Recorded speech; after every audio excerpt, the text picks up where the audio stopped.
ಜಿರಳೆ ಜನತಾ ಪಕ್ಷ ಸೋಷಿಯಲ್ ಮೀಡಿಯಾದಲ್ಲಿ ಸೆನ್ಸೇಷನ್ ಅನ್ನು ಕ್ರಿಯೇಟ್ ಮಾಡಿದೆ. ಕೋಟಿ ಕೋಟಿ ಫಾಲೋವರ್ಸ್ ಅನ್ನು ಹೊಂದಿದೆ. ಈಗಾಗಲೇ ಸಾಮಾಜಿಕ ಜಾಲತಾಣ ಎಕ್ಸ್ ನಿಂದ ಈ ಕಾಕ್ರೋಚ್ ಪಾರ್ಟಿಯನ್ನು ಬ್ಯಾನ್ ಮಾಡಲಾಗಿದೆ. ಆದರೆ ಬೆಂಗಳೂರಿನಲ್ಲಿ ಇದೇ ಕಾಕ್ರೋಚ್ ಪಾರ್ಟಿ ಪೊಲೀಸರ ನಿದ್ದೆಗೆಡಿಸಿದೆಯಂತೆ. ಸೋಷಿಯಲ್ ಮೀಡಿಯಾದಲ್ಲಿ ಕಾಕ್ರೋಚ್ ಜನತಾ ಪಕ್ಷ ಸಂಚಲನವನ್ನು ಮೂಡಿಸಿತ್ತು. ಬೆಂಗಳೂರಿನಲ್ಲೂ ಕೂಡ ಕ್ಯಾಂಪೇನ್ಗೆ ಕಾಕ್ರೋಚ್ ಜನತಾ ಪಕ್ಷ ಮುಂದಾಗಿದೆ. ಈಗಾಗಲೇ ಅಭಿಯಾನಕ್ಕೆ ಅವಕಾಶ ಇಲ್ಲ ಅಂತ ಹೇಳಿ ಪತ್ರಿಕಾ ಪ್ರಕಟಣೆಯನ್ನು ಹೊರಡಿಸಲಾಗಿದೆ. ನಗರದ ಟೌನ್ ಹಾಲ್ ಬಳಿ ಕಾರ್ಯಕ್ರಮಕ್ಕೆ ಅನುಮತಿಯನ್ನು ಪೊಲೀಸರು ರಿಜೆಕ್ಟ್ ಮಾಡಿದ್ದಾರೆ. ಆದರೂ ಕೂಡ ನಾಳೆ ಕಾರ್ಯಕ್ರಮವನ್ನು ನಡೆಸೋದಕ್ಕೆ ಪ್ಲಾನ್ ಅನ್ನು ಮಾಡಿಕೊಂಡಿದ್ದಾರಂತೆ. ಹಾಗಾಗಿ ಪೊಲೀಸರು ಹದ್ದಿನ ಕಣ್ಣಿಟ್ಟಿದ್ದಾರೆ ಅನ್ನೋದು ಗೊತ್ತಾಗ್ತಾ ಇದೆ.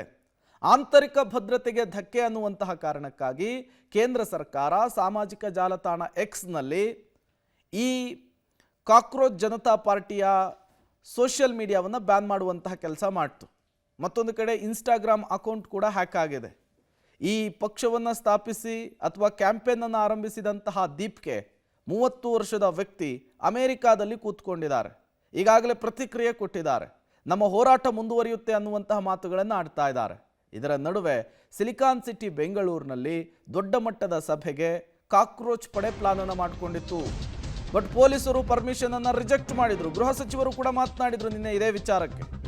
ಪೊಲೀಸರ ಹದ್ದಿನ ಕಣ್ಣಿಡೋದಕ್ಕೆ ಕಾರಣವೇನು ಗೊತ್ತಾ? ಹಾಗಾದ್ರೆ 5-6 ದಿನಗಳಿಂದ ಸೋಷಿಯಲ್ ಮೀಡಿಯಾದಲ್ಲಿ ಫುಲ್ ಟ್ರೆಂಡ್ ಆಗ್ತಾ ಇದೆ cockroach Janata party.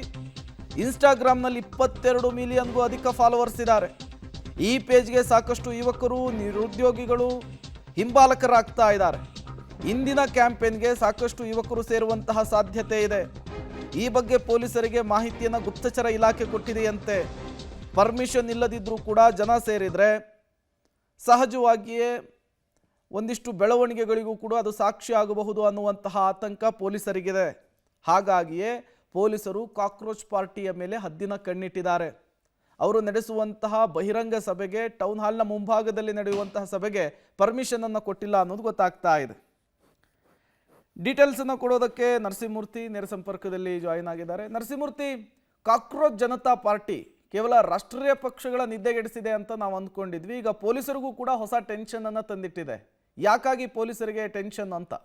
Prem, cockroach Janata party ಹೆಸರಲ್ಲಿ ಈಗಾಗಲೇ ಟೌನ್ ಹಾಲ್ ಮುಂಭಾಗದಲ್ಲಿ ಕಾರ್ಯಕ್ರಮವನ್ನು ಆಯೋಜನೆ ಮಾಡೋದಕ್ಕೆ ಈ ಸೋಷಿಯಲ್ ಮೀಡಿಯಾದಲ್ಲಿ ಒಂದಷ್ಟು ಪೋಸ್ಟ್ಗಳನ್ನು ಹಾಕುವ ಕೆಲಸವನ್ನು ಮಾಡಲಾಗಿತ್ತು. ಅದು ಕಳೆದ 2-3 ದಿನಗಳಿಂದ ಈ ರೀತಿಯಾದಂತಹ ಪೋಸ್ಟ್ಗಳನ್ನು ಹಾಕ್ತಿರುವುದರ ಬಗ್ಗೆ ಪೊಲೀಸರ ಗಮನಕ್ಕೆ ಬಂದಿತ್ತು. ಸಹಜವಾಗಿಯೇ ಈ ಕಾಕ್ರೋಚ್ ಜನತಾ ಪಾರ್ಟಿಗೆ ಇನ್ಸ್ಟಾಗ್ರಾಮ್ನಲ್ಲಿ 22 ಕೋಟಿಗೂ ಅಧಿಕ ಫಾಲೋವರ್ಸ್ ಇದ್ದಾರೆ.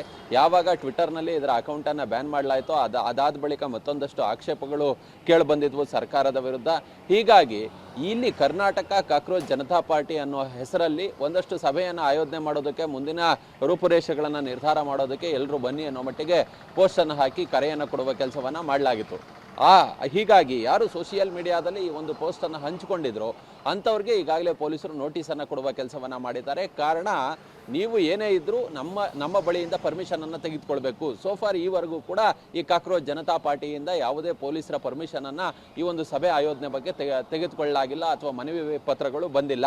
ಮತ್ತು ಹೈಕೋರ್ಟ್ ಗೈಡೆನ್ಸ್ ಪ್ರಕಾರ ಫ್ರೀಡಂ ಪಾರ್ಕ್ ಹೊರತುಪಡಿಸಿ ಬೇರೆ ಕಡೆ ಪ್ರತಿಭಟನೆಯನ್ನು ಅಥವಾ ಸಭೆಯನ್ನು ಆಯೋಜನೆಯನ್ನು ಮಾಡುವಂತಿಲ್ಲ. ಹೀಗಾಗಿ ಏನೇ ಇದ್ದರೂ ಇವರ ಸಭೆ ಇರ್ಬೋದು ಅಥವಾ ಇವರ ಒಂದು ಸಂಘಟನೆ ಮಾಡೋದಕ್ಕೆ ಒಂದಷ್ಟು ಬೇರೆ ಬೇರೆ ರೀತಿಯಾದಂತಹ ರೂಪುರೇಷೆಗಳಿರ್ಬೋದು, ಪ್ರತಿಭಟನೆಗಳಿರ್ಬೋದು, ಏನೇ ಆದರೂ ಕೂಡ ಇವರು ಪೊಲೀಸರಿಂದ ಪರ್ಮಿಷನನ್ನು ತೆಗೆದುಕೊಳ್ಬೇಕು. ಪರ್ಮಿಷನನ್ನು ತೆಗೆದುಕೊಂಡಂತಹ ಬಳಿಕ ಅದು ಫ್ರೀಡಂ ಪಾರ್ಕ್ನಲ್ಲೇ ಪ್ರತಿಭಟನೆಯನ್ನು ನಡೆಸಬೇಕು. ಹೀಗಾಗಿ ಇವರು ಟೌನ್ ಹಾಲ್ ಮುಂದೆ ನಡೆಸುವಂತಹ ಕಾರ್ಯಕ್ರಮ ಏನಿದೆ ಅದಕ್ಕೆ ಬಿಲ್ಕುಲ್ ಸರಿ ಇಲ್ಲ, ಮತ್ತೆ ಅದಕ್ಕೆ ನಾವು ಒಪ್ಪಿಗೆಯನ್ನು ಕೂಡ ಕೊಡೋದಿಲ್ಲ ಅನ್ನೋ ಮಟ್ಟಿಗೆ ಪೊಲೀಸ್ ಇಲಾಖೆ ಈಗಾಗಲೇ ಶರಾವನ್ನ ಬರೆದು ಯಾರ್ಯಾರು ಈ ಹಂಚಿಕೊಂಡಿದ್ದಂತಹ ಆ ಮಾಹಿತಿ ಏನಿತ್ತು ಅಂಥವರಿಗೆ ಈಗಾಗಲೇ ನೋಟಿಸನ್ನು ಕೊಡುವ ಎಚ್ಚರಿಕೆಯನ್ನು ಕೊಡುವ ಕೆಲಸವನ್ನು ಪೊಲೀಸ್ ಇಲಾಖೆ ಮಾಡಿದೆ. ಪ್ರೇಮ್.